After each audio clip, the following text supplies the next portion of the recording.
todos bem-vindos ao canal Vozes Extraordinárias, tudo certo com vocês? É com muito prazer aqui que eu trago mais um episódio do Versão Brasileira Podcast, esse quadro maravilhoso que eu curto muito gravar. E hoje estamos com um convidado muito especial, ele que começou sua carreira nos anos 80 na Herbert Richards, tem muita história para contar. Marcelo Meirelles, muito obrigado por ter topado participar. Obrigado, Maurício, um abraço a todos. Legal o teu canal, parabéns pela iniciativa. Eu fico impressionado com a quantidade de gente que gosta de dublagem, que curte, que se interessa por isso. Hoje nós temos a rede social para mostrar, né? Os dubladores mais novos, eles têm mais oportunidades até de aparecer, do ponto de vista de quem são, porque não são apenas vozes anônimas. Eu fico muito feliz de estar aqui contigo e estou pronto para a gente bater aquele papo. Tentar fazer com que as pessoas aí entendam e conheçam um pouco mais aquela época, a época que eu também vivi, né? Eu digo que a minha época é hoje, mas também foi a minha época, né? E tem muita história, muita coisa legal para a gente conversar e bater um papo aí que tomara que seja agradável para todo mundo. Não, espere, volte. Eu peço desculpas, eu não quis assustar você. Pronto, viu? Guardei a espada. E agora? Você quer sair? Então vamos começar. Eu sempre curto falar do começo de carreira da dublagem do convidado. E você começou numa época em que muitas vozes jovens entraram no mercado do Rio de Janeiro. Como que surgiu essa oportunidade de ingressar na dublagem, ainda mais na Herbert Richards, que era o maior estúdio, né, do mercado da época? Maurício, olha só, as coisas não são muito lineares na vida da gente, né? Nem sempre você planeja tudo que você faz, o que você quer fazer, e as coisas vão acontecendo. Bom, eu tive fiz escola técnica de eletrônica, uma profissão que eu acabei tendo também no início de carreira, com 17, 18 anos. Entrei na universidade, fui cursar uma carreira tecnológica e comecei a me interessar por comunicação. É uma coisa que eu comecei a verificar, tinha algum interesse por isso, gostava de escrever, tinha alguma facilidade de expressão oral. Eu também gostava de música, tocava violão, tocava contrabaixo, então eu já tinha algumas coisas ligadas às artes. Meu pai, ele é, né? Porque meu pai está vivo, tem 97 anos, mas ele foi ator no passado, também jornalista e também advogado. E sempre você tem algum canal ali de conversa, de interesse. E eu comecei a me interessar por comunicação. E fiz faculdade de jornalismo na Faixa, aqui no Rio de Janeiro. Ingressei na faculdade de comunicação. E na faculdade de comunicação você tem o jornalismo, né? Tem a publicidade também, mas eu tinha o foco no jornalismo. E o jornalismo tem a parte de rádio, a parte de televisão, são coisas que me interessavam muito. E aí eu fui fazer um curso de locução, junto com o jornalismo. Um curso de locução, aprendi algumas técnicas de locução, de como falar no microfone, nas rádios e tal. Isso foi bastante proveitoso. E, ao mesmo tempo, tinha a questão da dublagem. Poxa, tem alguém ali por trás daquele filme falando em português. Não, o filme é americano, o desenho a gente sabe que é americano, e eu quero conhecer melhor isso. E não tinha muita oportunidade na época de cursos, não existia nada assim em curso de dublagem, eu não tive como chegar a esse curso, não existia esse curso. E aí, não me lembro como foi, mas a primeira pessoa que me deu a oportunidade foi o Isaac Badavi. Você deve saber quem é o Isaac Badavi, ele faleceu há pouco tempo, é um excelente ator, foi um excelente ator, uma pessoa assim maravilhosa, e ele era diretor de dublagem de um estúdio que ficava ali em Botafogo, na Rua da Matriz, e ele abria as portas para pessoas interessadas. Eu sentava lá, ficava vendo a dublagem, tentando aprender aquilo um pouco. Uma pessoa que é contemporânea minha daquela época do Badavi foi o Hélio Ribeiro, que hoje é um baita dublador. E ele também estava por ali, começando, fazendo umas pequenas pontas.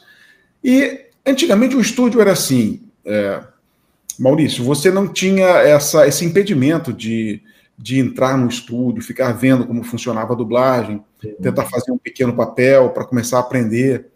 O aprendizado era muito assim, muito na prática, né? Era como se fosse um estágio, né? Não era um estágio. O estágio é diferente. O estágio é quando você já terminou algum curso, já está preparado para alguma coisa, e você começa a estagiar. É assim com uma série de profissões. Na dublagem, eu posso dizer para você que, até eu vou falar isso aqui, quando eu entrei na Herbert, quando nós entramos, era, claro, já entrando como contratado, mas você não começava fazendo tudo, né? Evidentemente, é uma carreira que você não é rápido, né? Você chegar a ter um bom papel, ou ter uma expressividade maior, dominar um pouco mais aquela técnica. Mas havia essa oportunidade de você entrar nos estúdios e ficar vendo por indicação. Eu não consegui me lembrar exatamente como e quem me levou, mas eu fui, consegui esse canal e fiquei fazendo algumas coisas com o Isaac Badavi. Isso foi de 83, cara, por aí. Não me lembro exatamente o ano, mas por aí. Certo. E o que era isso? Cara, pequenos papéis, Homem 3, Homem 4, Homem 17, né? Aqui está o envelope, senhor. Boa noite. Algum drink? Aquelas coisas muito pequenas de vários personagens que vão aparecendo nos filmes, e a gente tinha ali essa oportunidade de fazer esses pequenos papéis. Interessado nisso, em 84 eu fiz uma inscrição para um curso de teatro aqui no Rio de Janeiro, que se chama Martins Pena. É um curso do Estado do Rio de Janeiro, um curso público de artes dramáticas. E eu entrei ali para fazer um vestibular, digamos assim, para tentar passar para aquele semestre. Tinham mais de 1.000 candidatos e tinham 15 vagas para o semestre. E eram eliminatórias, com música, com voz, com leitura, com também ritmo, dança. E eu fui passando naquelas eliminatórias, tinha algum talento para aquilo. Sim. E no final ficaram 30, desses 30 você tinha que fazer um teste em palco, um monólogo, para que desses 30 saíssem 15.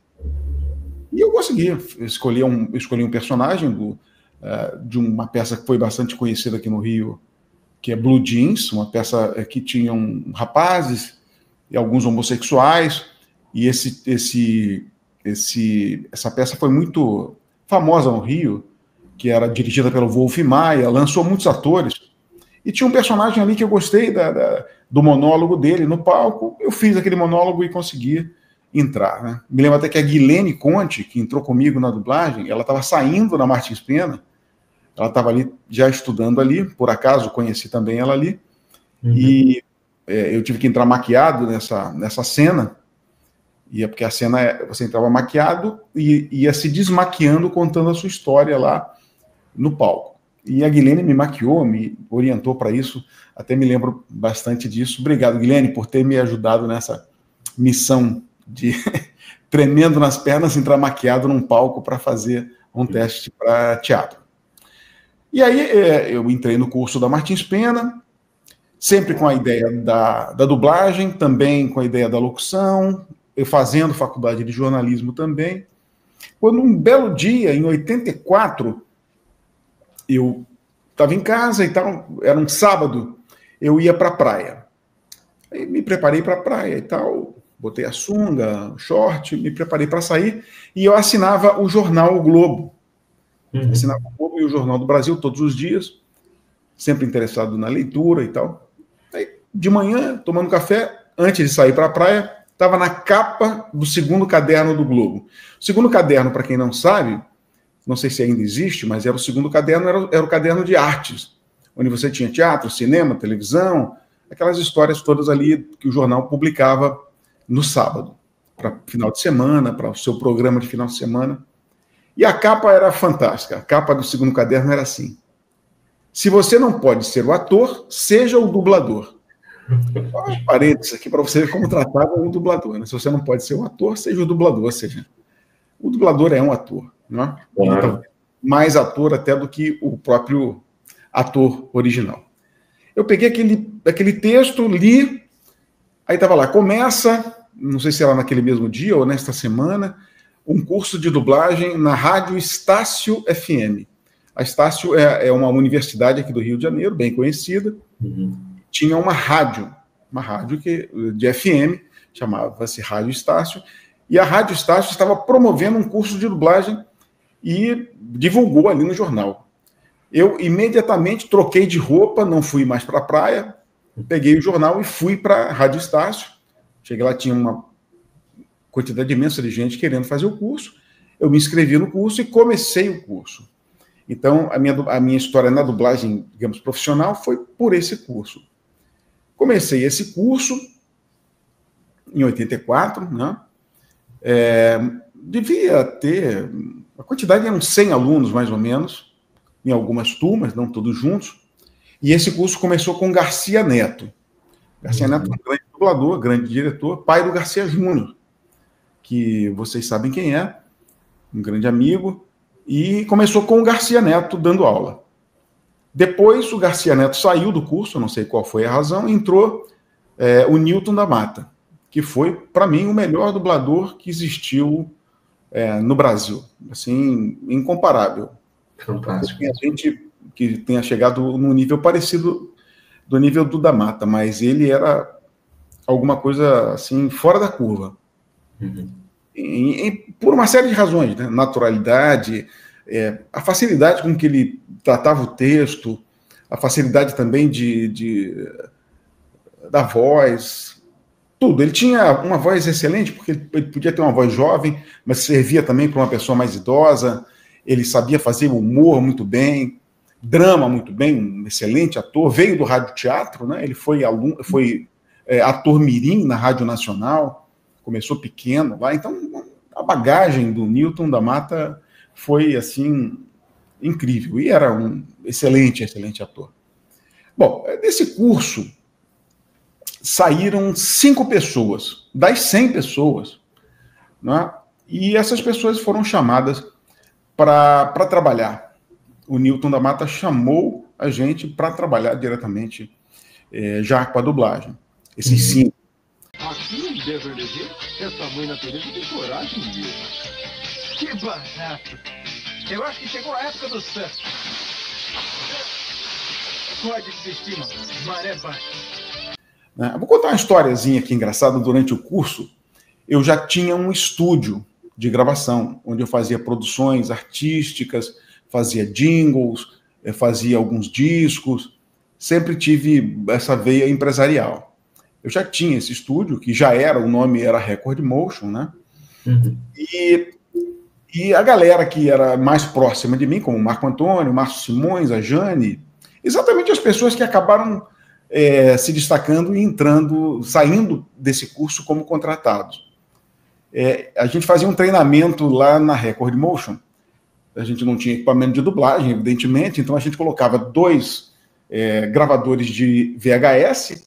VHS, para quem não sabe, é aquela fita cassete de vídeo um pouco mais antiga, antes do DVD. E eu pegava um aparelho e mais outro aparelho. Ligava um no outro, num tocava a fita e no outro reproduzia o áudio,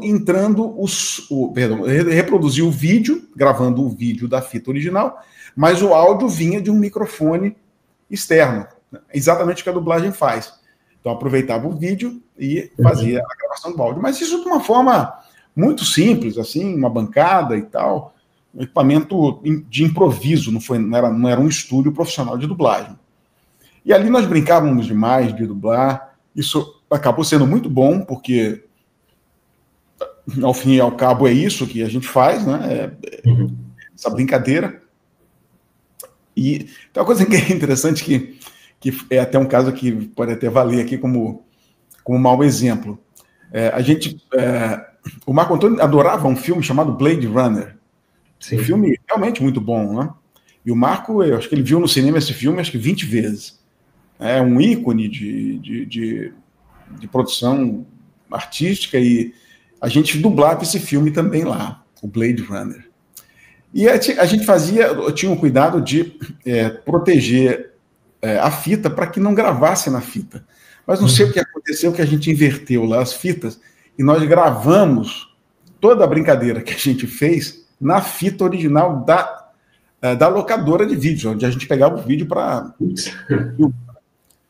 E aí, quando eu vi aquilo, que não tinha mais a trilha original do Blade Runner, só tinham as nossas vozes ali gravando de brincadeira, fazendo aquelas dublagens, eu fui e botei de novo o vídeo lá no gravador nosso, apertei para gravar, sem áudio, né? Para zerar a fita, apagar todo o áudio, e a fita foi apagada.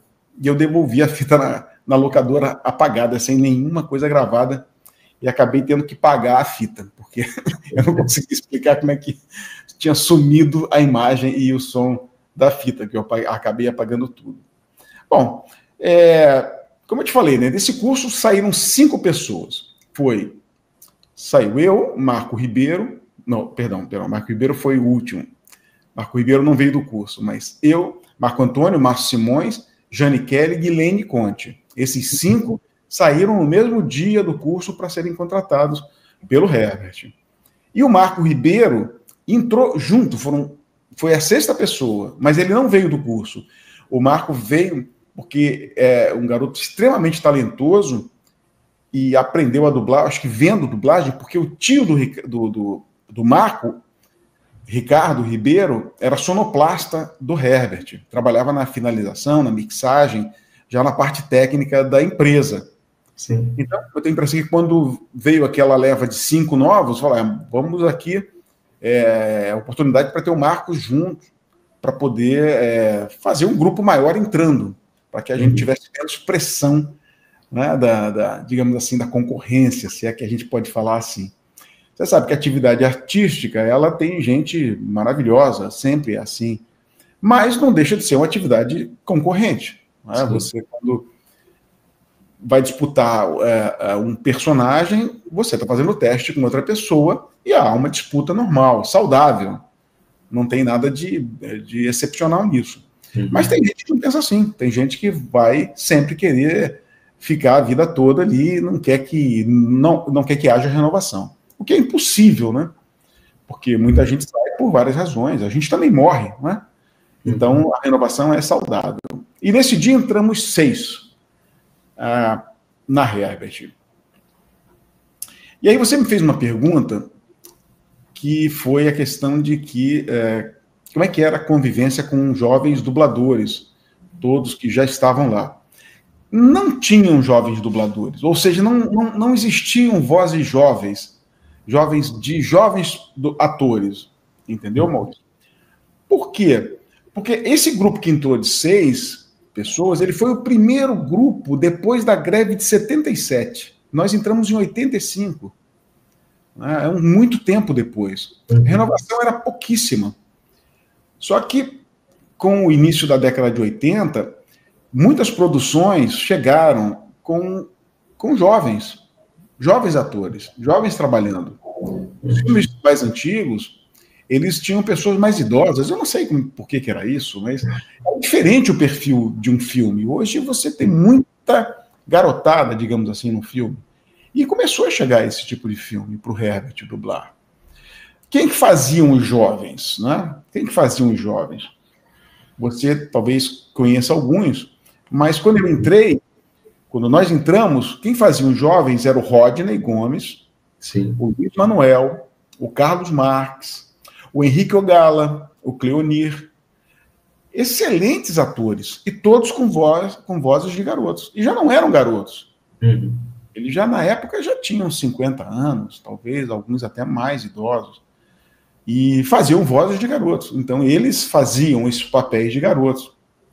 Né? As crianças eram Carmen Sheila, Naira Amorim, também não existia criança dublando, não tinha nenhuma criança dublando. Talvez o Oberdan, o Celton, depois o Danton, mas o Danton já é de uma geração mais nova, mas também não existiam crianças dublando. Sim. Então acabava que ficava uma coisa caricata, né?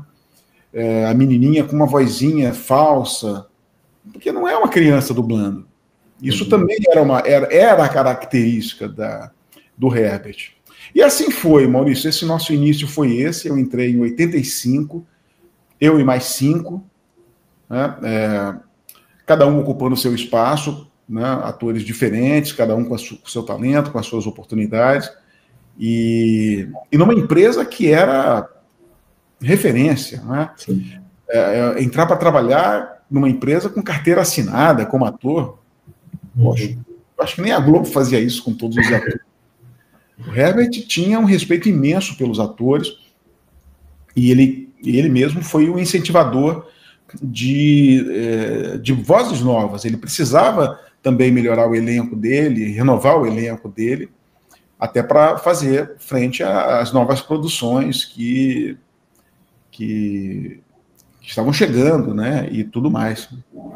Ah, mas do comecinho você lembra tudo, não é? Vocês estão viajando. Eu não acredito em nada disso. Espera aí. Ninguém vai de novo, quer valer? Olha aqui, não existem respostas lá. Vocês apenas viram o que queriam ver. Desistam. Tá ficando perigoso. Nesse bate-papo aqui, você citou já a Record Motion, e eu queria falar de algumas coisas nessa nossa conversa que talvez não seja do conhecimento do público que consome dublagem, né? Dentro da Record Motion tinha um curso ministrado pelo Damata, né? E o qual você também fazia alguma coisa. Tem como você falar alguns profissionais que saíram desse curso da Record Motion? Ah, sim, com certeza. Tem algumas histórias aqui para contar sobre isso. O que acontece?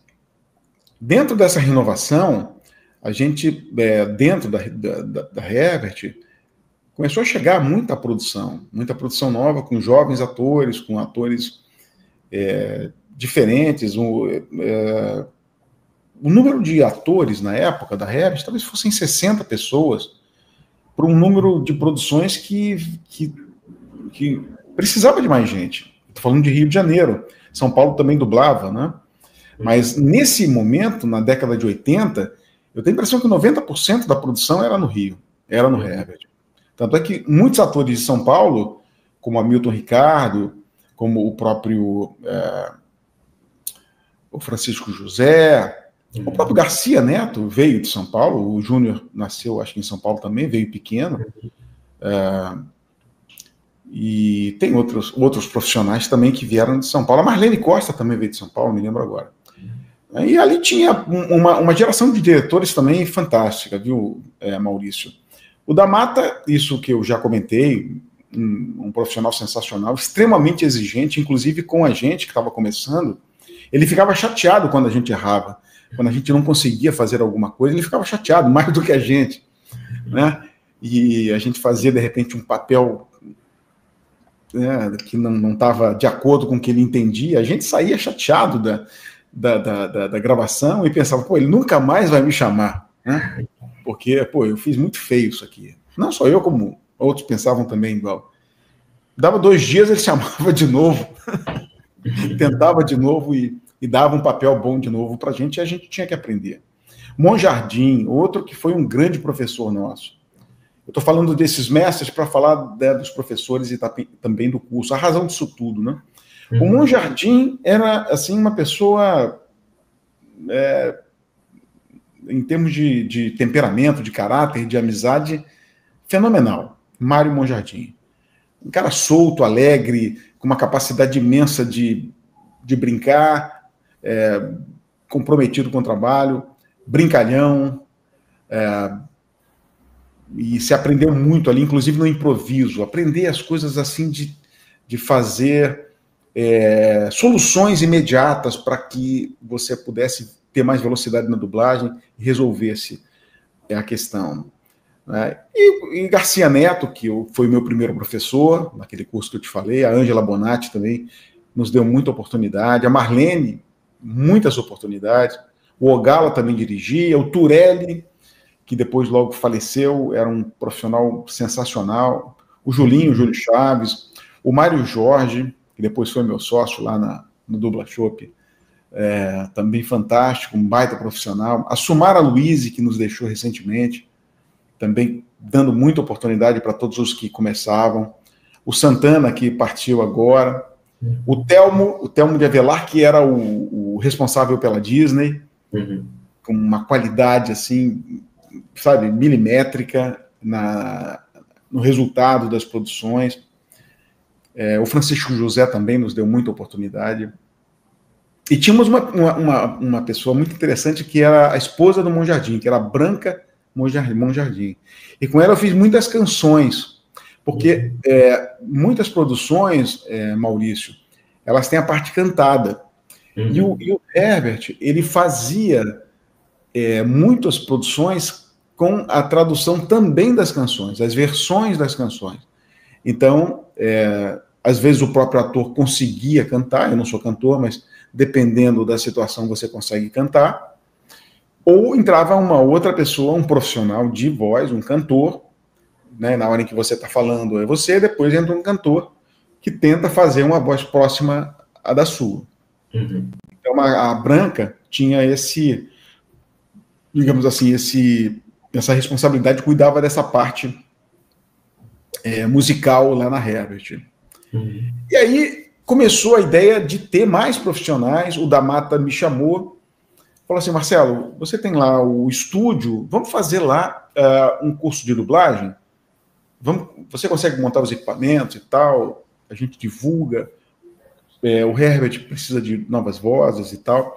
Esse foi o primeiro curso. Esse curso do Record Motion, ele tem duas fases. Tem essa primeira fase com o da Mata, que era só eu e o da Mata. Só nós dois, não tinha mais nenhum outro professor. E tem a segunda fase, que é alguns anos depois, talvez uns 2 anos depois, que foi quando a gente abriu o Record Motion lá na Urca, na antiga TV Tupi, no antigo cassino da Urca, que é um prédio emblemático, e lá nós tivemos a segunda fase, lá com muitos professores e com uma quantidade também de muitos alunos com bons resultados. Mas esse primeiro que nós fizemos com o da Mata era o professor e eu era um monitor, digamos assim, né? Tentava ajudar em alguma coisa. Sempre tem uma oportunidade de ensinar, e mesmo eu devia ter muito pouco tempo de dublagem, mas eu conseguia já passar alguma coisa assim das técnicas, as pausas, a respiração, aquele processo todo da cena, da dublagem. E esse curso, ele tinham pouquíssimos alunos e quase todos foram aproveitados. E vou dizer alguns aqui para você, assim, desse primeiro curso. Ele deve ser de 90 ou de 89, 90, acredito eu. O Zé Luiz Barbeito foi um dos primeiros a ser contratados pelo Richard. O Hércules Franco veio desse curso. A Sheila Dorfman veio desse curso. A Isis Kostdorski veio desse curso, que já era uma atriz fantástica de televisão e teatro. A Isis a capacidade interpretativa dela é monstruosa, uma atriz de primeira linha. Um que vocês conhecem muito, que é uma figura, é o Mauro Ramos, também veio desse curso, que está aí fazendo, né, muito sucesso. A Iara Rissa, que faleceu, ela também veio desse curso. O Isaac Schneider, que também, eu acredito, ter falecido, ele trabalhou também durante algum tempo. E você vê, um curso pequeno, com pouca gente, quase todos foram aproveitados. Esse foi o primeiro curso da Record, ele foi ainda lá na Tijuca, aqui num bairro do Rio de Janeiro, onde só tinha o da Mata e eu nesse curso, não tinha mais ninguém dando aula, nem participando. E aí, depois de alguns anos, ficou um hiato de tempo, sem ter cursos, sem a gente produzir cursos, e aí, novamente, teve talvez uma demanda reprimida, ou mais coisas acontecendo, muita produção chegando também, e sempre tem renovação. E aí, eu e o Renato Aldi, que é meu compadre também, ele não é ator, ele é empresário, e nós decidimos montar lá na Urca esse segundo curso da Record Motion. Então, nós alugamos lá o espaço, investimos lá para montar as salas de aula, os estúdios, e acho que tinha umas 4 salas, ou 3 ou 4 salas, com uma técnica bacana. Já era um local mais estruturado para isso. E lá foi, eu acho, o mais famoso curso, acho que do Brasil, tanto pela quantidade de bons professores que existiam, e tanto pela quantidade de alunos que saíram e que são hoje expoentes, né? E algumas histórias engraçadas. Quem deu aula lá no Record Motion, se alguém aqui que eu não mencionar, peço desculpas, porque a memória às vezes não é tão boa. Mas eu dava aula, sempre dava as primeiras aulas, eu fazia questão de dar assim as primeiras aulas para explicar as questões da profissão, a questão do registro profissional, sem assustar o aluno, porque às vezes a pessoa tinha muita vontade de dublar, mas ainda não tinha um registro como ator. Mas está fazendo um curso de teatro, ou quer entrar no curso de teatro, acho que você não pode ter um filtro imediato, mas a gente tem que ser honesto e dizer, olha, você pode fazer o curso de dublagem, você vai ter que fazer um curso de teatro para obter o seu registro profissional, mas você não vai poder sair daqui e trabalhar, ninguém vai te formar dublador, isso não existe. Então você tem que ser honesto com as pessoas, e isso a gente tinha esse critério bastante sério em relação a isso.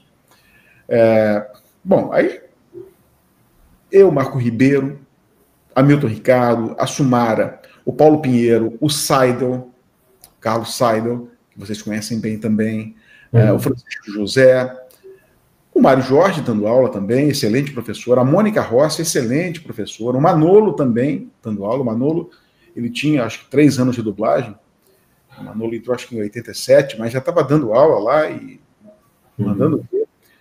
O outro querido meu, o Márcio Simões, excelente professor, excelente, carinhoso. O Júlio César era uma figura fantástica, cara engraçadíssimo. Então a gente tinha um grupo de professores, Maurício, assim, de primeira linha, sabe? Pode ser que eu tenha esquecido de alguém, provavelmente eu esqueci. Mas contando aqui, eu já tenho, sei lá, mais de 10. Sim. É muita gente. Então a gente revezava, tinham aulas à noite, tinham aulas aos sábados, quase o dia todo. Tinha uma programação bacana, um roteiro muito bem preparado para a formação dos atores. E saiu muita gente boa, né? Assim, posso te nomear pessoas que estão aí dublando e são extremamente competentes e famosos. Felipe Maia, por exemplo, foi aluno nosso. Eu mesmo fui um dos que mais dei aula para ele. Até fiquei impressionado, porque eu não sei se eu ensinei para ele alguma coisa, porque ele sabe muito mais do que eu. Ele é muito melhor do que eu. Excelente pessoa, um caráter assim fantástico, amigo. Jorge Lucas, que vocês conhecem tão bem também, o Duque Espinosa, o Renan Freitas, que saiu, foi um dos últimos, até na mudança lá da gestão do curso, a Carla Pompilho, a Hélida Lastorina, né, que é uma grande amiga, diretora, e que é atriz já de televisão, de teatro. Antes da dublagem, ela já era uma excelente atriz de televisão, fez muitas novelas, programas de televisão, uma pessoa maravilhosa. Agora está a filha dela, a Sabrina, também brilhando como atriz, fez novela agora, dublando. A Mariângela Cantu, que era também aluna nossa. E aí tem uns casos engraçados aqui que eu acho que vale a pena a gente contar. O Sérgio Cantu, que hoje é um diretor, um baita dublador, ele era um ouvinte lá no curso. Porque a Mariângela levava o Sérgio, que devia ter lá uns seus 8, 10 anos, talvez, aos sábados levava o Sérgio para ficar vendo lá e tal, né? Às vezes não tem com quem deixar o filho, e leva para um curso que você faz e tal. Mas ele não era o aluno do curso. Você vê que curioso. Ele só se interessou por dublagem depois, algum tempo depois do curso. Isso é uma história engraçada, porque talvez isso tenha influenciado, né? Ele ter sentado ali, sim, assistindo a aula. Poxa, a criança aprende rápido as coisas, está vendo aquilo, entendeu como é que funciona, eu acho que tem capacidade de fazer. Mas tem um caso que eu acho que é o mais interessante dessa história do Record Motion, da parte da URCA. Tem muita história. Tem muita história. A gente poderia ficar aqui, sei lá, 3 horas falando só de Record Motion, de histórias assim extremamente interessantes, de alunos, problemas, questões. Você não tem noção. Até uma menina cega, parece até que a gente estava ali tentando tirar dinheiro da menina, mas não. ela tinha uma capacidade imensa de dublar. E ela conseguia dublar, impressionante. Claro que ela não ia conseguir dublar profissionalmente, acho que para a velocidade dos estúdios, ela não ia ter capacidade de responder por conta da leitura do texto, algumas adaptações. Mas ela impressionante como ela, com o ouvido e o som, ela conseguia interpretar e decorava o texto com uma facilidade imensa, e ela não lia ali por braille nem nada, alguém lia para ela o texto, ela decorava o texto e fazia de uma maneira perfeita a cena. E tem outras histórias, mas essa história que eu vou contar é do Luiz Sérgio. O Luiz Sérgio hoje é um grande dublador, fez grandes papéis, inclusive quem gosta de anime, ele é bastante focado nos animes, né? E a história é curiosa. A aluna era a mãe do Luiz Sérgio. Era um curso aos sábados, uma turma aos sábados, e a mãe dele era aluna. Muito interessada, muito dedicada ali na dublagem, ia bem e tal.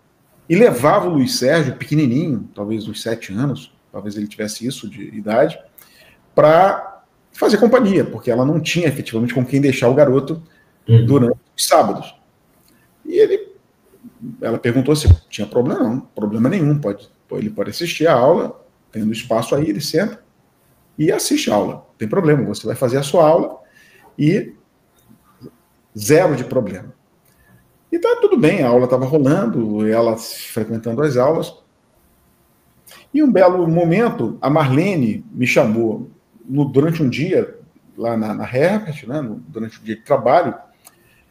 Ela sabe que a gente tinha o curso, né, sabe como é que funcionava. Ela me chamou e falou assim: Marcelo, tem criança lá no curso? Eu falei: não, Marlene, não tem nenhuma criança. O curso não é para criança, o curso é para adultos, não tem criança no curso. Poxa, mas está chegando novela aqui do Silvio Santos, do SBT, com muita criança, e a gente precisa de criança, porque o Herbert não quer mais que adultos dublem crianças. Então a gente precisa de crianças.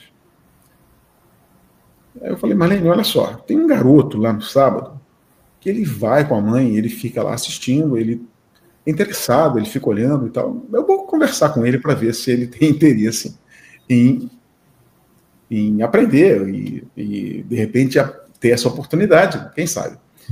Cheguei no sábado seguinte, chamei o Luiz Sérgio na bancada, coloquei lá um desenho animado na tela, um loop, expliquei para a turma e tal o que estava acontecendo, mas não contei que era uma demanda. Falei: deixa eu fazer um teste aqui com o Luiz Sérgio, de brincadeira e tal.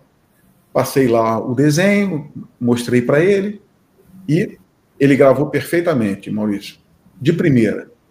Gravou lá o personagem do desenho animado. Caramba. Algum tempo depois eu chamei ele de novo.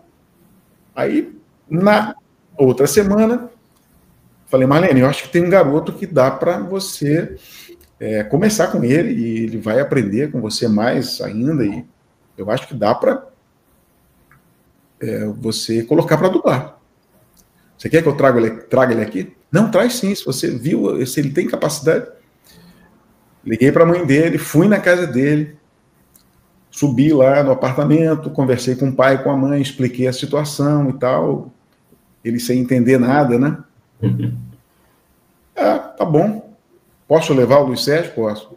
Tá bom, eu peguei o Luiz Sérgio pela mão, coloquei no meu carro, levei na Herbert, fui na Marlene, garoto meio assustado, nunca tinha entrado no estúdio de dublagem, ou nada ligado à televisão nem nada.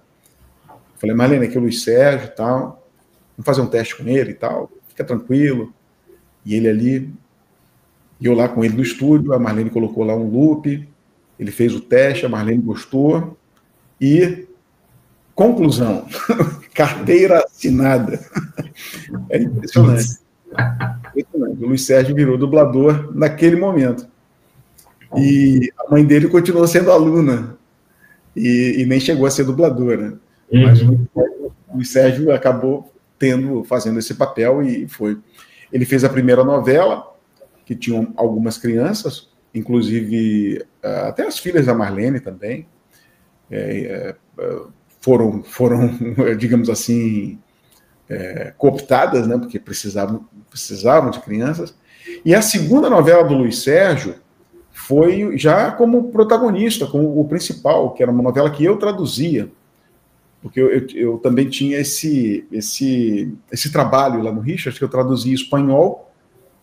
Eu e o Manolo traduzíamos espanhol, porque nós somos espanhóis, e a gente sobrou para a gente as novelas mexicanas. Eu traduzia também dublagem em inglês e legendagem em inglês também. Mas eu traduzia novelas e o Manolo foi o que mais traduziu novelas. O Manolo fez uma carreira muito grande como tradutor de novelas mexicanas.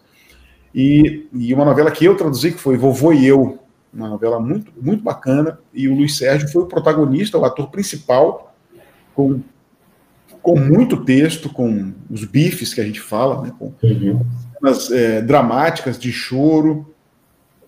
E ele teve ao lado dele o vovô. O vovô era o Jomeri Pozzoli. Você imagina, um garoto de 8 anos, né, na bancada, ao lado do Jomeri Pozzoli, e foi o professor dele durante aquela novela. As novelas eram longas, muitos capítulos, e as pessoas tinham mais tempo para assistir novela, não sei, os episódios eram maiores, o número de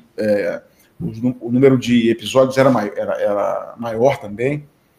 Hoje parece que as séries estão mais curtas, com menos cada temporada com menos capítulos, com menos episódios, né? E de lá para cá, todo mundo sabe aí qual foi a questão do Luiz Sérgio, o que ele é hoje. É um fantástico, baita profissional. E você vê que do acaso, né? Do acaso, você está no local errado, na hora errada, consegue uma profissão errada. Não, tô brincando. Verdade, você está ali, né? Ninguém falou nada com ele, a mãe dele nunca pensou em que ele teria essa oportunidade de dublagem. Foi aquela coisa da Marlene falar comigo, estavam as novelas chegando, tinha um garoto lá, e deu certo, né? De primeira. Ele se interessou também, claro, um garoto animado. Isso foi muito legal. O que eu posso dizer sobre esse curso do Record Motion é que eu acho que foi um divisor de águas para muitas coisas. Né? Para muitas coisas, assim, de oportunidades, de abrir mercado, mais gente trabalhando. Eu acho que eu tenho um papel nisso de ter participado desse movimento. E ter feito, não formado, porque as pessoas se formam por elas próprias, mas ajudado no mínimo que pudesse ser em tê-las e recebê-las também, né? Porque muitos foram contratados logo depois e também estava ali já trabalhando junto com a gente. Então, é muito interessante isso e espero que seja essa renovação sempre e que aconteça sempre. E, como você sabe, o dublador, naquela época, quando chegava para dublar, ele chegava para dublar conhecendo as outras pessoas, sabendo quem eram, dublando juntos na bancada, que a gente vai conversar sobre isso também, acredito que sim. Mas hoje é muito solitário, né? O processo hoje é muito solitário. Você talvez duble e não conheça outra pessoa. Raramente você vai cruzar com um profissional que tem até feito a mesma obra que você participou. Você às vezes nem sabe quem é a pessoa que está ali fazendo aquilo. Essa é a coisa um pouco diferente hoje. Mas estava com medo, não estava? É claro. O medo me fascina. As pessoas pagam para ter medo. E quando você pensa sobre isso, vê o quanto é ridículo. Ele é um homem grande? Vamos esquecer isso, tá bem? Não, responda a pergunta. Ele é um homem grande? A Record Motion, só para você saber, ela, como estúdio, ela fez algumas coisas que vale a pena comentar. Nós éramos uma produtora artística. E alguns trabalhos foram feitos na Record Motion utilizando toda digamos, esse elenco de atores. Nós trabalhávamos para a editora Globo, os clientes que nós tínhamos lá na Record. E alguns trabalhos vinham para a gente. Um trabalho que veio foi um trabalho de histórias infantis, que eram histórias italianas, histórias clássicas, né? Contos de Andersen, esses contos mais tradicionais, como Chapeuzinho Vermelho e por aí vai, que eram histórias em fascículos que vinham com uma fita cassete. Uhum. Você deve lembrar da fita cassete, não sei qual é a tua idade, mas talvez você lembre vagamente da fita cassete. Na fita cassete você colocava no gravador e ali tinha historinha contada, narrada e interpretada, com músicas e com tudo. Então, chegou esse trabalho, chamava-se Era Uma Vez, em italiano tinha outro nome, evidentemente, e a missão que nos foi dada foi a de traduzir, fazer a versão das músicas, produzir e entregar pronto para os cassetes, né? Ao chegarem à entrada da floresta, bem próximo a uma enorme montanha... Vamos parar. Eu vou me sentar e descansar um pouco. Aqui está a lâmpada. Mas por que será que o mago a quer tanto? Para fazer a parte da impressão dos fascículos, e isso vendia no Brasil todo. E aí eu fiz mais de 150 versões de músicas, porque todas as músicas ali eram músicas infantis, inclusive as aberturas. Isso tem link no YouTube, talvez você possa até depois dar uma olhada, são muito, muito interessantes. E o que aconteceu? Eu produzi toda esses fascículos, essas histórias, e contratei, chamei o Newton da Mata para dirigi-la e também para fazer a narração. Então, todas elas são narradas pelo da Mata, que sempre começava com Era Uma Vez, uma história, assim, assado. Então, todos sempre começavam assim, as historinhas. Uhum. As histórias eram interpretadas por todos esses atores que a gente está falando aqui, atores de peso, que participavam dessas historinhas, e a gente fazia essas historinhas lá no estúdio da Record Motion. Foi um trabalho que durou bastante tempo, porque tinham muitas histórias, né? Tinham que cantar as histórias também, então, muitos atores tinham que cantar aquelas músicas que eu fazia as versões, e a interpretação, depois fazer toda aquela mixagem, a produção toda daquilo, e entregar para a editora Globo fazer os fascículos e as fitas, né, para colocar aquilo vendido no Brasil todo. Essa coleção, depois de alguns anos, ela foi rebatizada na Globo, na editora Globo, pela Histórias da Xuxa. Uhum. E também era em cassete, e eram as mesmas histórias. Inclusive, nem se respeitou muito a questão do direito autoral nessa nova fabricação, né? Pegou todo o material que já existia, colocou uma narraçãozinha da Xuxa no início dos áudios, mas entrava em seguida o mesmo trabalho que a gente tinha feito, 100% igual, as mesmas vozes, tinha os créditos da gente direitinho lá, da tradução, dos atores todos, e foram muitas e muitas e muitas histórias. Esse foi um trabalho muito legal, todo em áudio, né? Não tinha vídeo. Outro trabalho também muito interessante do Record, eu não sei se você chegou a conhecer, foi o Ted Ruxpin. O Ted Ruxpin era da Tectoy. A Tectoy era uma produtora de brinquedos, de games e tal, e ela produziu o Ted Ruxpin. O Ted Ruxpin era um ursinho de pelúcia, um urso Ted, que tinha uma fita cassete dentro dele, tinha um gravadorzinho nas costas do ursinho. Você também tem no YouTube esses ursinhos para você depois usar como exemplo. E mexia a boca, os olhos do Ted Ruxpin. Mexia de acordo com o que ele falava na fita. Então havia um sincronismo técnico entre a fala do ursinho e o movimento labial e dos olhos do ursinho. Isso encantava as crianças, né? Oi, tudo bem com você, meu amigão? Meu nome é Ted Ruxpin. Este é o novo Ted Ruxpin da Tectoy. Ele tem histórias incríveis e nunca se cansa de contar. E ali naquela fita a gente gravava as histórias infantis do Ted Ruxpin, também com música. Eu fazia as versões das músicas, eu fui o produtor disso, a direção foi do Francisco José, fazia o Ted Ruxpin, era o Celton Mello, ele era o Ted Ruxpin, tinha também o Márcio Simões, tinha o Magalhães Graça, tinha o Carlos Seidel, eu também participava como ator, e era uma coisa fantástica. Você imagina um ursinho falando, contando histórias, com música e com movimentos labiais e movimentos dos olhos. Estou falando de 1990, então era uma tecnologia bastante interessante para a época. E pouca gente sabe como é que isso tudo funciona, né? Isso tudo é um trabalho muito árduo, muito bacana, e isso tudo envolve toda essa produção artística, elas se conectam, né?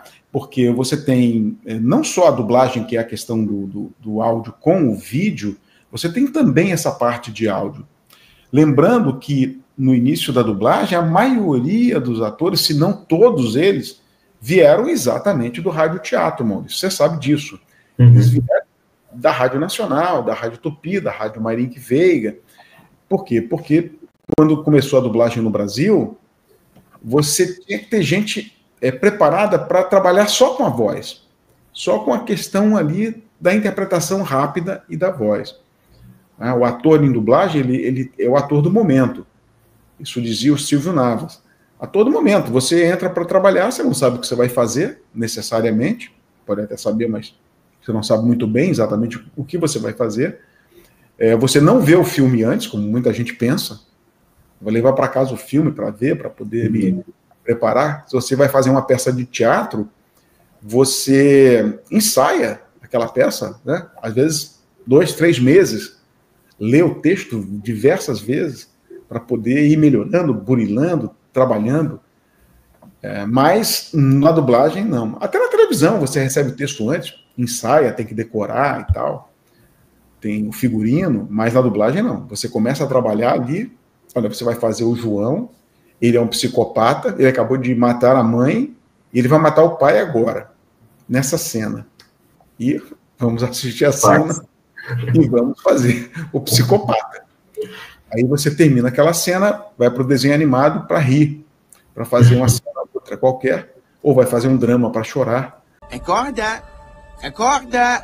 Ô, rapazinho, acorda! Olha só o rabinho de cavalo que ele tem. Coisa mais bonitinha. Acorda! Capa? Que capacete o que, rapaz? Que negócio é esse? Que é capa, hein? Bom, e você já citou aqui anteriormente o Dubla Shop, né, que foi um bar temático de dublagem ali dos anos 90, né, no Rio de Janeiro. E eu queria saber, e também que você conte um pouco mais para a galera, como que funcionava esse bar, quem estava atrás dos projetos e, claro, algumas histórias também. Legal, Maurício. É uma parte interessante da vida e que eu tenho um prazer imenso de contar e de ter participado disso. O Dubla Shop foi icônico. Eu até hoje encontro pessoas que falam, poxa, não dá para fazer de novo o Dubla Shop? Seria fantástico. Assim, pessoas saudosistas mesmo daquele momento. Isso foi na década de 90, início de 90, 91, por aí, quando a gente começou com as questões todas aí. Na verdade, teve uma ideia que veio, se não me falha a memória, do Márcio Simões, que nem foi sócio do Dubla Shop, mas um grande amigo. O Márcio, acho que comentou comigo e com o Manolo, ou com mais alguém, não me lembro. Poxa, seria legal uma choperia onde você tivesse o chamado dublaokê. Aí vou fazer só um pequeno corte para falar sobre choperia e sobre o dublaokê para falar do karaokê. Na década de 90, no Rio principalmente, acho que no Brasil todo, foi uma década de muitas choperias. Choperia de todo tipo. Abria choperia todo dia. Todo bairro tinha 4 ou 5 choperias. Então isso foi uma febre no Rio de Janeiro. A febre das choperias. Todo mundo saía de noite para ir para a choperia.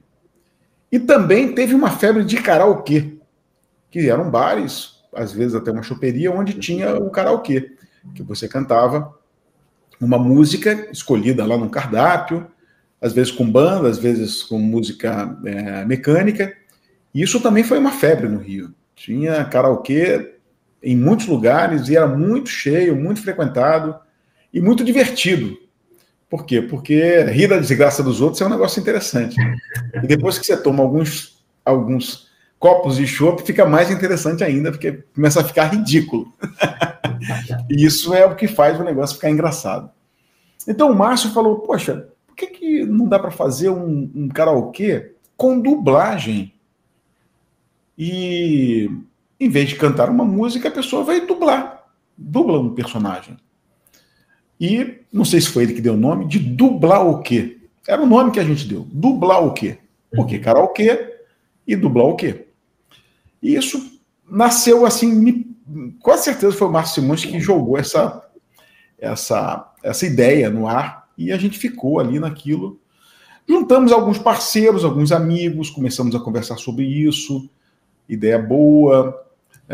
A gente tinha um local e começamos a procurar uma ajuda de patrocínio.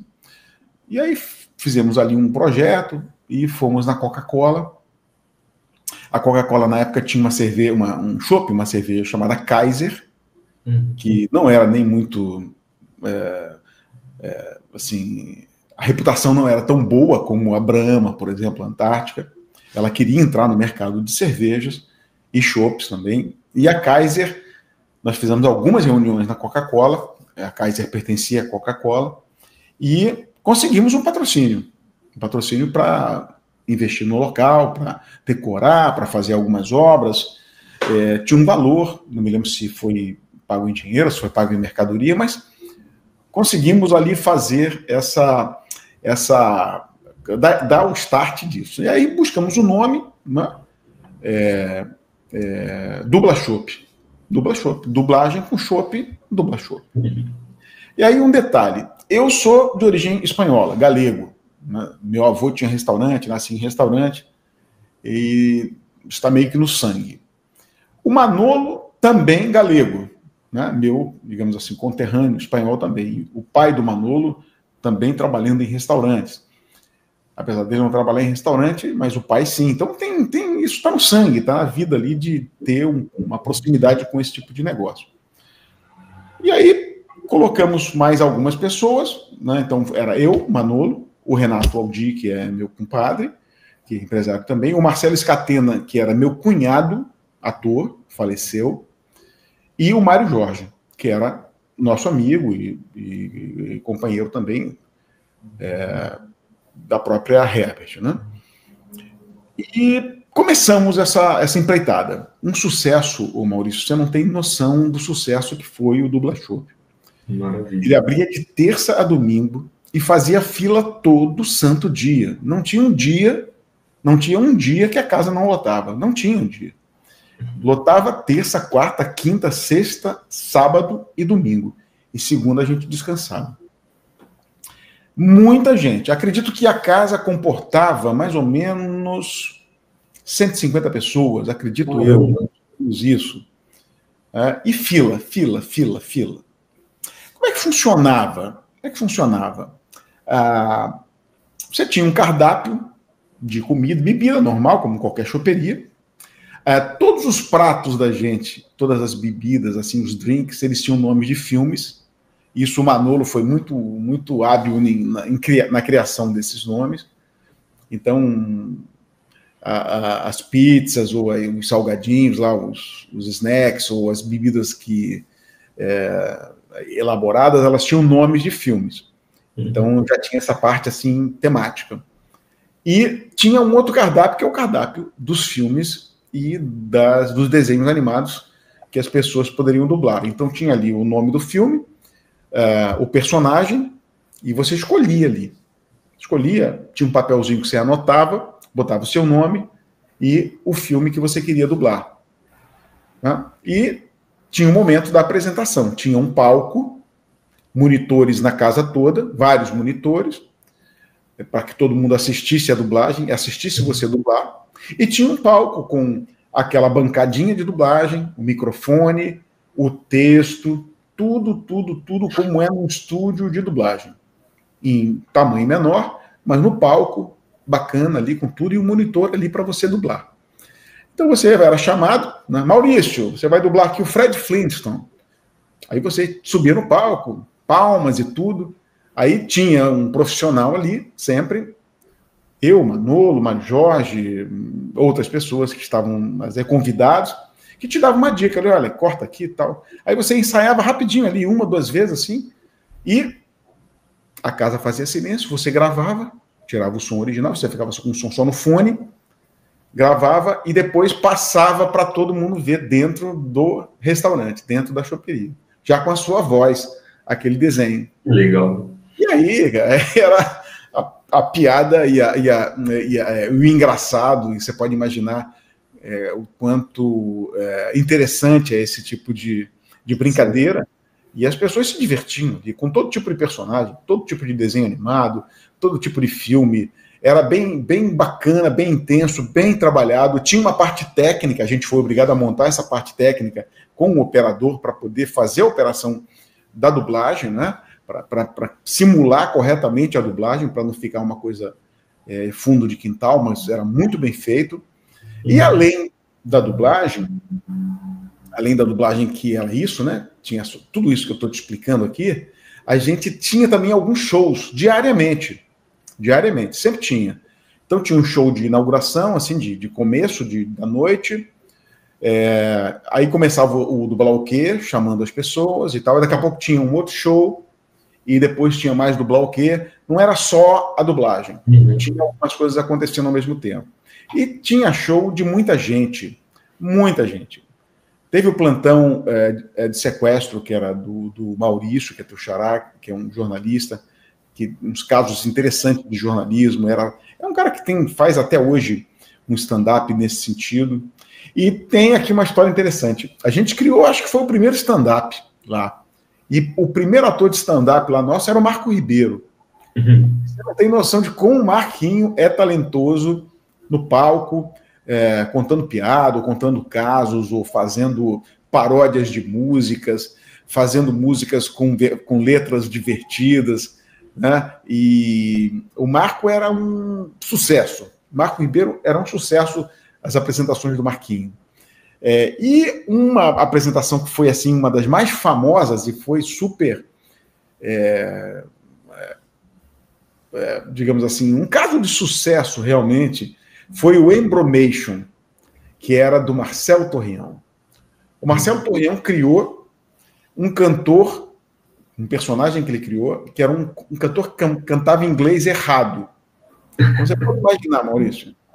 Então ele tinha, o Marcelo Torreão é um excelente cantor, dublou também, mas ele é cantor assim, de primeira, não perde para nenhum cantor profissional, e ele criou essa ideia do embromation, que é o quê? É embromar, ou seja, é cantar as letras das músicas em inglês sem falar inglês, errando de propósito.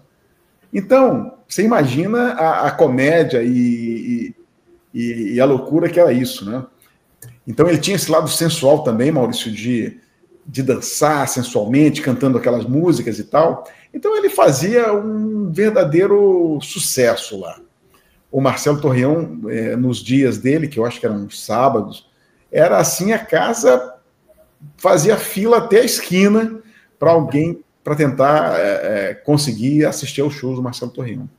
Quem também fazia show lá, o Maurício Berger, que hoje é dublador também, ele é um excelente cantor, toca violão, toca guitarra, também tinha essa parte musical no Dubla-Shop.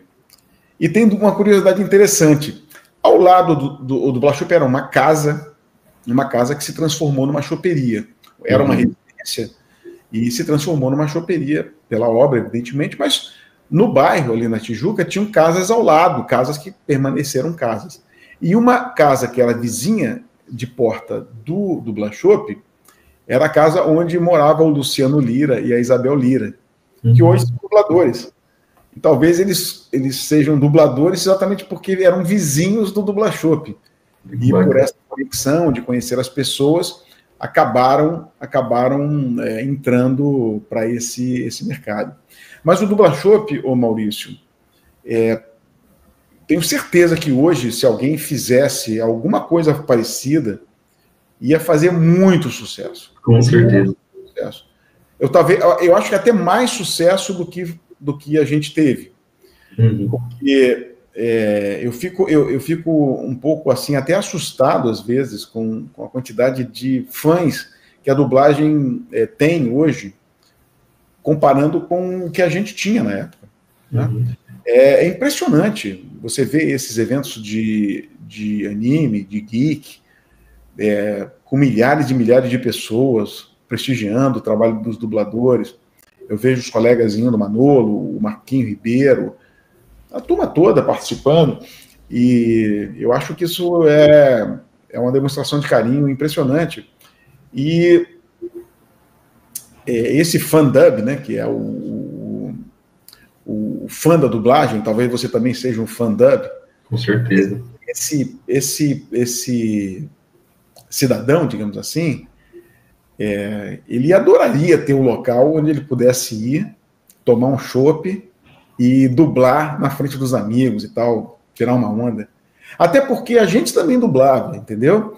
A gente também tinha o que a gente chamava, o que a gente pode de canja, não é isso? Se você está num bar que tem música ao vivo, às vezes tem um cantor famoso e tal, ele sobe e dá uma canja, né? É o que a gente fala. Ele canta uma música e é um cara já profissional. E não tem a obrigação de fazer o melhor trabalho, é uma brincadeira ali, porque você às vezes sobe para vai ao palco para apresentar uma música que você não está pronto para ela, não ensaiou, nem fez nada disso. Mas a gente também, até para estimular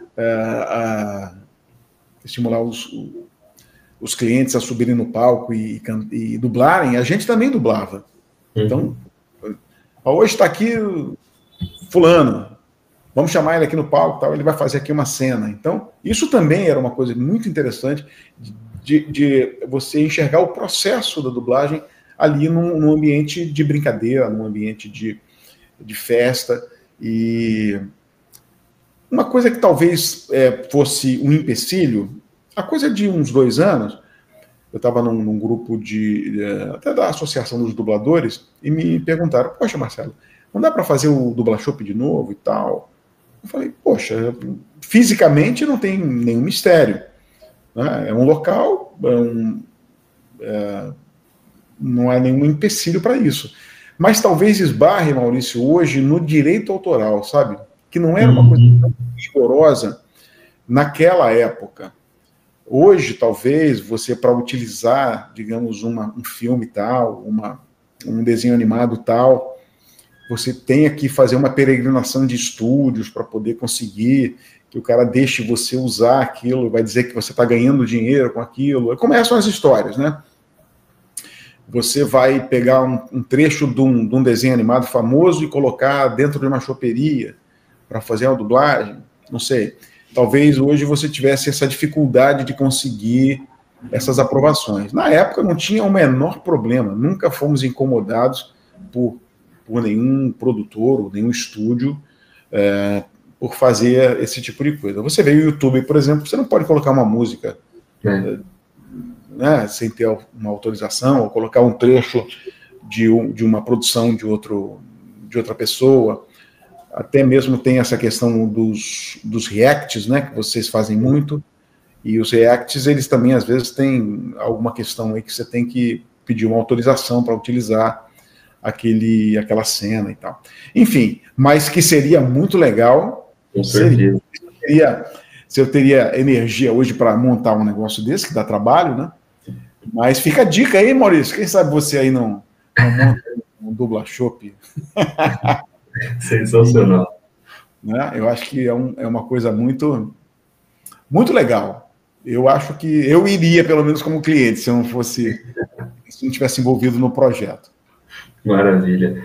Você usa muita maquiagem nos olhos. Minha irmã também exagera. Chamam ela de maluca. Não quer falar do seu problema, não? Eu sei qual é o problema. Eu só quero ouvir da sua boca. Eu acho ótimo. Você já acabou com ele, foi? Depois dessa história sensacional, vou puxar para falar um pouquinho dos seus personagens, senão a galera vai ficar enlouquecida aqui nos comentários, né? Você, como a gente havia dito anteriormente, começou ali nos anos 80, um boom de produções e de personagens jovens nos filmes. Você dublou muito ator que estava começando a carreira ali, que se tornaram grandes estrelas de Hollywood. Você poderia citar alguns dos seus favoritos? Maurício, eu quando comecei na Herbert, eu comecei com o 16mm, só para você ter uma ideia. Não era fita de vídeo a dublagem, era feita em filme, em película de filme. Por isso o nome loop.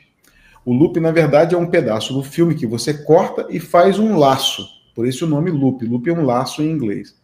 E esse pedaço de filme, daquele filme mesmo, acetato do cinema, em 16mm, cortava, fazia o loop e fazia um magnético, uma fitinha magnética no mesmo tamanho daquele loop. E eles colocavam numas caixinhas de madeira, mais ou menos desse tamanho, aqueles loops, loop 1 e na sequência, e a gente dublava ali.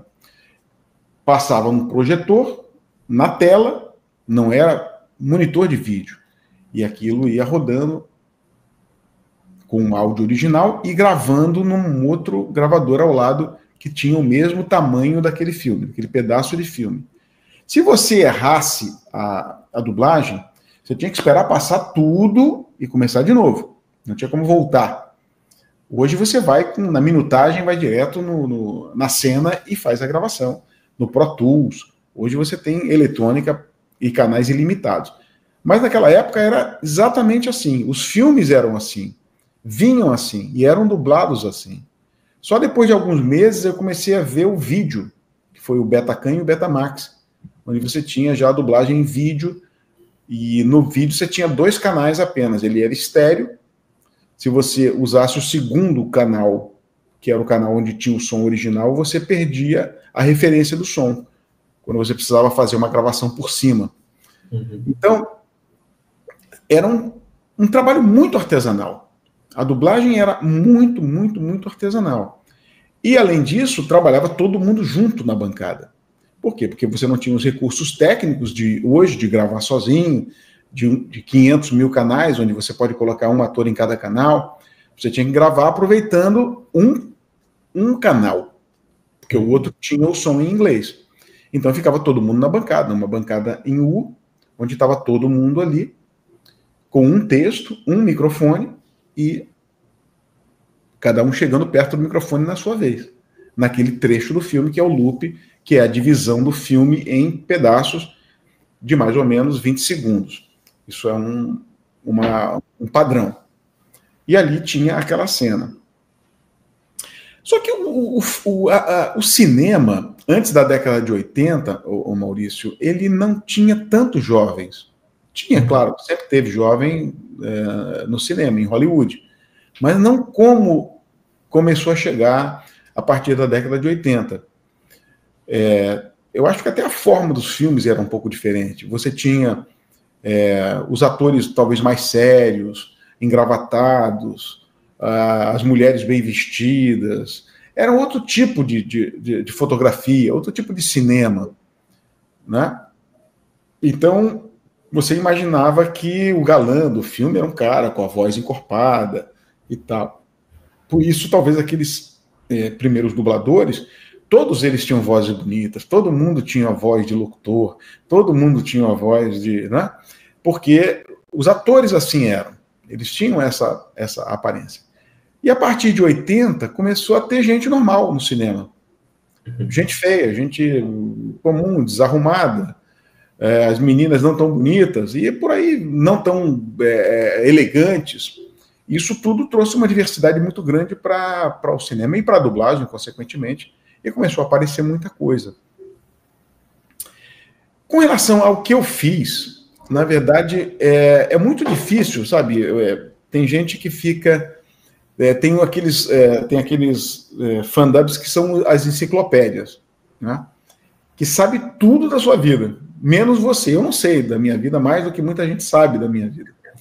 Não, você dublou isso tal dia, não sei o que, você fez esse filme, não me lembro. Como é que funcionava? A dublagem, como você é um funcionário da Herbert, não, você é um operário da dublagem. Um ator está ali, mas você tem que fazer o que te dão, o que aparece para você. Então, os diretores te escalam você de acordo com o que eles acham que você é capaz de fazer, ou de acordo com o personagem que você está mais apto a fazer, ou que a sua voz se encaixa mais. E você chega para fazer um filme, você não sabe exatamente quem é aquele personagem, ou aquele ator. Muitos atores desconhecidos. A maioria dos atores aqui que eu dublei, eu só soube que ele era aquele cara depois. Não sabia que ele era aquele cara, porque ele nem sucesso fazia. Era uma pessoa começando lá a carreira e tal. Uhum. Às vezes também, num teste que você faz um teste que é um ator ou um personagem, às vezes o produtor do filme, que não é necessariamente a televisão, onde vai exibir, é a pessoa que comprou os direitos do filme e que está pagando a dublagem, ele tem o direito de escolher, às vezes, uma voz e tal, para um personagem, e é normal que se faça um teste. Então, chega o filme, você faz um teste, 3 atores para o mesmo personagem, e a escolha não tem nada a ver com a empresa, ou não tinha nada a ver com o Herbert, ou com quem quer que seja. O dono do filme, eu gostei mais dessa voz, parece mais com a do ator original, mas sem avaliar se você é mais capaz ou menos capaz de fazer aquele personagem. E você é chamado para os testes, ganhava testes, também sem saber por que ganhou, mas ganhou. Por exemplo, o Johnny Depp. Johnny Depp, quando chegou, foi para fazer o Anjos da Lei. Né? Não sei se você lembra do Anjos da Lei, era o 21st Jump Street, era um seriado americano policial, onde eles, vários garotos, vários jovens policiais, que estavam, digamos assim, que não se vestiam como policiais, né? Que estavam, digamos assim, uma polícia secreta para descobrir e tal, e eles faziam, a sede era numa igreja, que era o número do local, era Jump Street 21, né? E Anjos da Lei, porque era uma igreja. E aí vieram aqueles atores, todo mundo fez teste, e aí Johnny Depp, quem faz teste? Aí me chamaram o Marco Antônio, chamaram o Niso Neto. Eu fiz o teste e ganhou o Marco Antônio, que, por sinal, faz muito bem até hoje o Johnny Depp. Então, isso é uma questão de oportunidade e de alguém escolher para você. Mas nem eu, nem o Niso, nem o Marco Antônio sabia quem era o Johnny Depp. Menor ideia. Como o George Clooney, por exemplo, que o Marco Antônio fez tão bem quando chegou à série aquela série de pronto-socorro, né? Que Plantão Médico. Né? Plantão Médico, deu o nome de Plantão Médico, e por coincidência o Marco Antônio também médico, né? Facilitou muito a vida do próprio diretor, né? Na hora de consertar a tradução. Tá? Rainha? Desculpe, eu não sabia. Como se chama? D'Artagnan. Eu vim a Paris para ser um mosqueteiro. Então acho que vou ouvir seu nome de novo. Você gostaria? Damas de companhia não podem se aproximar de mosqueteiros. Não sou mosqueteiro ainda. Só um parênteses aqui sobre Marco Antônio. Marco Antônio está morando em Campos do Jordão. Um grande abraço para ele, se ele estiver assistindo a gente aqui. Estou para visitá-lo. Muita saudade dele, porque nós começamos juntos e temos uma história aí de amizade bastante longa. Okay. E o Marco Antônio estudou medicina na faculdade de Petrópolis. Petrópolis é um município aqui do Rio de Janeiro, na Serra. Quando nós entramos na Herbert, ou ali no curso de dublagem, que nós fizemos, eu te falei da Mata, o Marco Antônio foi chamado para trabalhar numa rádio lá, Rádio Musical FM. E me chamaram também. O Marco Antônio me indicou, me chamaram, eu trabalhei com ele nessa rádio, lá em Petrópolis. E olha que eu morava no Rio, tinha que ir para Petrópolis. E eu fazia lá uns horários, né, nessa rádio, trabalhei um tempinho lá, uma rádio FM, uma rádio jovem, de música pop, e o Marco Antônio já estava terminando a medicina. E eu fazia um programa na sexta-feira de noite e trabalhava sábado de manhã. Então dormia de sexta para sábado em Petrópolis. E na maioria das vezes eu dormia lá no plantão que o Marco Antônio dava na Beneficência Portuguesa. E tinha um plantão lá da residência dele. E eu saía para jantar, ia para lá e dormia lá com os médicos lá numa beliche lá daquela beneficência portuguesa. E teve um dia que o Marco Antônio falou assim, olha, se te perguntarem alguma coisa, você fala que você é do 2º ano de medicina. Para justificar a sua presença aqui. E um belo dia, eu estava lá dormindo e chegaram várias parturientes para poder serem atendidas, né?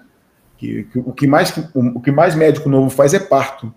E aí entrou lá o chefe do plantão, mandou todo mundo se arrumar para poder ajudar e tal, inclusive eu. Só que eu fugi.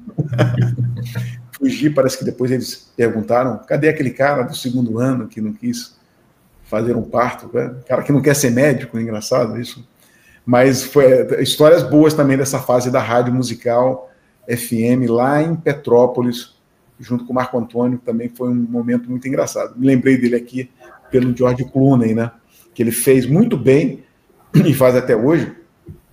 E o fato de ser médico, e ele ainda é médico hoje, ele é uma das profissões, ele conseguiu conciliar as duas profissões, já eu não consegui, né?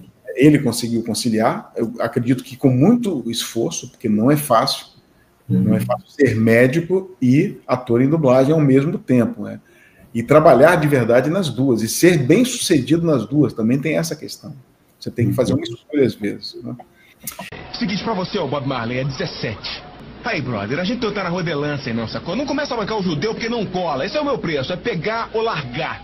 Você quer justiça, então é 17. Cadê a grana? Mostra a grana, vai lá, quero ver essa grana aí, mostra. Então, é assim. Então, por exemplo, eu fui o primeiro cara a dublar o Tom Hanks. Primeiro cara. Né? Ninguém sabia quem era Tom Hanks. Fui o primeiro cara a dublar o Chris Rock. Também ninguém sabia quem era. Ele fazia um malandrinho lá. Eu fui o primeiro a dublar o Kevin Bacon também. Dublei ele, acho, 3 filmes. Eu fui o primeiro a dublar o Chris O'Donnell, que depois fez muito. Fui o primeiro a dublar o Charlie Sheen, que é até naquele Curtindo a Vida Adoidado, que é um clássico, né? Sim. Que o Niso faz o protagonista. Muito, muito bom. E Maurício, para te falar a verdade, essa coisa foi descoberta depois. Ninguém sabia, eu não sabia, não tinha a menor ideia de quem eram esses caras. A gente chegou para dublar, eu dublei e ficou. E muitos outros atores também, que eu não lembro aqui, sinceramente, tem muita gente. Sim. Você dublar durante muito tempo, né, fazendo uma carga horária pesada mensalmente. Eu cheguei a dublar 100 horas por semana, por mês. É um número alto. É um número alto de horas, por conta de uma série de questões. Você tinha um mínimo para fazer, que era para justificar o teu salário, mas você podia fazer 40 horas, 50 horas, 60 horas, e já fiz 100 horas. Na época de desenho animado forte, de começar de manhã e ir até quase de madrugada dublando. Então, tudo isso faz com que você nem saiba exatamente o que você fez, entendeu? Você sai de um estúdio, entra no outro, aí o cara te chama mais tarde para fazer uma outra coisa, de manhã, de tarde, de noite, dia seguinte a mesma coisa. E numa época que eu não anotava, eu não tinha rede social, não tinha como ficar anotando quem é esse personagem, o que ele faz. Você faz aquilo e perde um pouco, sabe? É muito comum, ô Maurício, você tá assistindo televisão, hoje menos, né? Porque a televisão hoje você vai para o streaming, não tem. Mas eu me lembro muito que, mesmo quando eu parei de dublar, eu estava lá vendo qualquer coisa na televisão, aí entrava um filme, daqui a pouco eu tô ouvindo uma voz, pô, sou eu que tô aí falando. Aí aqui eu nem me lembrava do filme. Porque tem outra questão, você dubla pedaços do filme. Você não sabe exatamente o que é. Você dubla pedaço do filme e você não vai ver o filme. Ninguém tem essa curiosidade. Aí eu dublei um ator e tal, tem 10 cenas e tal. Você não sabe o nome do filme. Às vezes o nome do filme é outro, não está em inglês. Hoje em dia eles colocam uma abreviação, você nem sabe qual é o filme. E você nem sempre vê depois o filme. Sim. E não fica sabendo. E aí passa lá um filme e depois é que você vê que o filme é alguma coisa que fez sucesso ou que é interessante. Mas isso é a vida de quem está na dublagem até hoje. Acredito que esse é o jeito com que as coisas acontecem. Então tem muito ator, tem muita coisa que a gente perde mesmo, não anota, não sabe, não lembra, e nome também é uma coisa muito difícil, né? Porque muita novela, muita série americana, muito seriado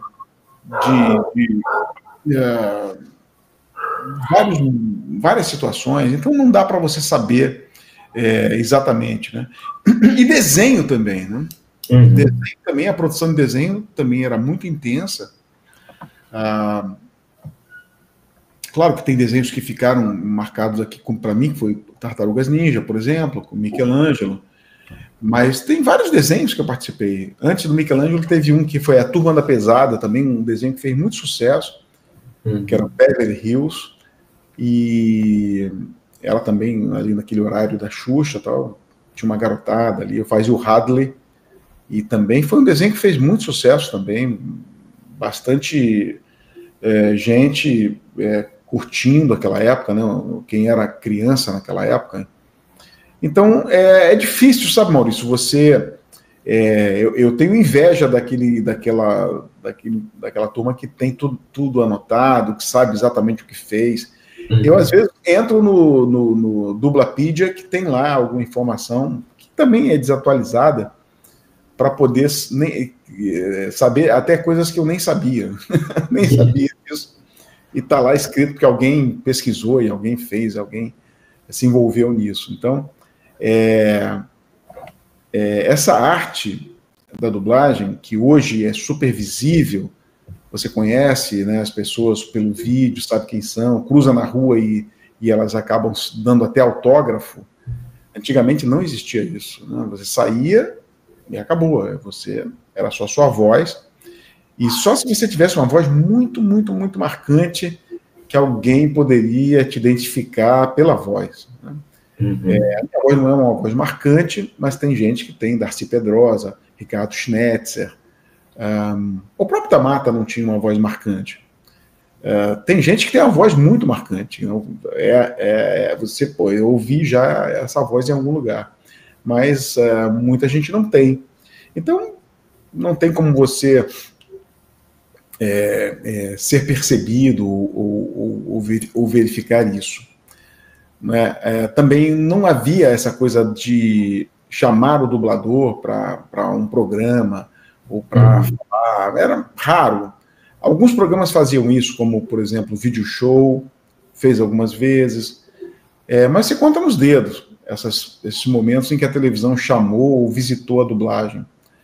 Até porque, Maurício, hoje você vê muita gente dublando, e aí os Star Talent até ajudaram a trazer assim, um prestígio para a dublagem, porque os Star Talent, eles viram o quão é difícil dublar, o quão não é uma coisa tão simples, aprender todas essas técnicas, e eles começaram a valorizar isso. Mas eu vou te falar com toda sinceridade, no passado, nessa década de 80, tinha muito ator de televisão que dublava, mas não queria que soubessem que ele estava dublando, porque era como uma arte menor, né, como uma coisa desprestigiada. Estou dublando, não tenho outra coisa para fazer, eu vim dublar. Ou seja,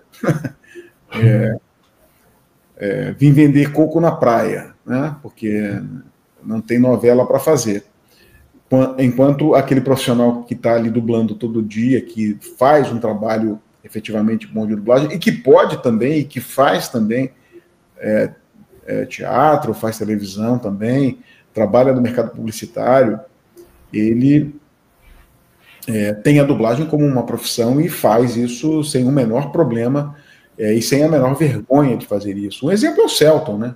Selton é um baita ator e nunca teve vergonha de dizer que dublou e que é um excelente dublador, um excelente ator, dos melhores do Brasil. Né? O Danton, irmão dele, dublou muito, fez historinha infantil comigo, Selton fez o Ted Ruxpin comigo, e todos eles não têm nenhum tipo de vergonha desse passado de ter feito desenho animado ou ter feito filmes, ou ter feito dublagem, por considerar uma arte menor. Isso é uma bobagem. Na verdade, é uma arte como arte, igual a qualquer outra, e que tem que ser valorizada e respeitada. Mas é isso, sabe? Tem muito ator que a gente não sabe o nome, muitos que eu fiz, e o ator, ele não é seu, sabe? É uma outra coisa que muitos atores em dublagem, poxa, mas outra pessoa dublou, foi para São Paulo, mudou. Mas você não é dono do ator.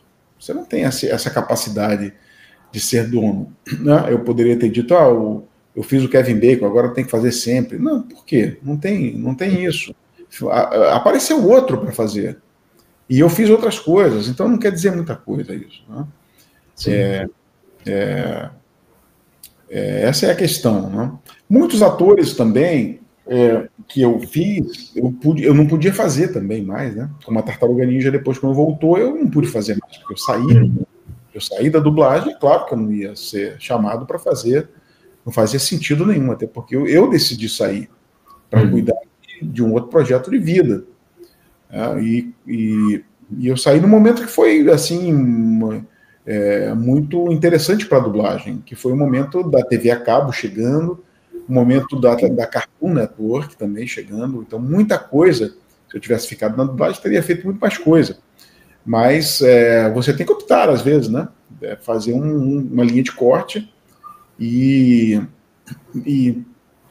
optar por fazer ter outro projeto de vida. Não que você não possa voltar, né? Como eu voltei, mas com outro propósito, mas você pode também fazer. Essa é a liberdade que você tem.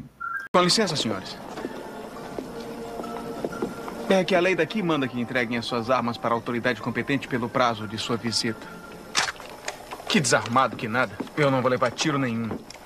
Corre um boato que você fez curso nas férias. Demais. Mix, a porta. Fecha. Sim, senhor. Cavalheiros, quais são os 4 pilares?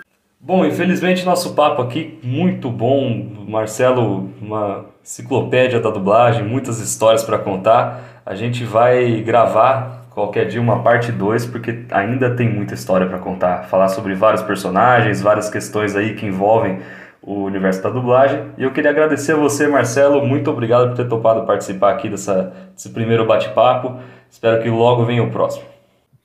Obrigado, Maurício. Espero que todos tenham gostado, tenham tirado algum proveito do que a gente falou aqui. Tem muita história para contar. A vida é uma enciclopédia, a gente vai acumulando vocabulários e experiências. E fica para a próxima, então, Maurício. Fico te aguardando e a gente vai fazer uma próxima, sim. Com o maior prazer. Ok? Aqui no Vozes Extraordinárias, aqui do Maurício. Abraço, gente. É isso aí, gente. Obrigado aí, todo mundo que acompanhou até aqui. Se você gostou do vídeo, aproveita para se inscrever, deixar o seu like, também acompanhar o Vozes Extraordinárias nas outras redes sociais, beleza? Um abração a todos. Valeu!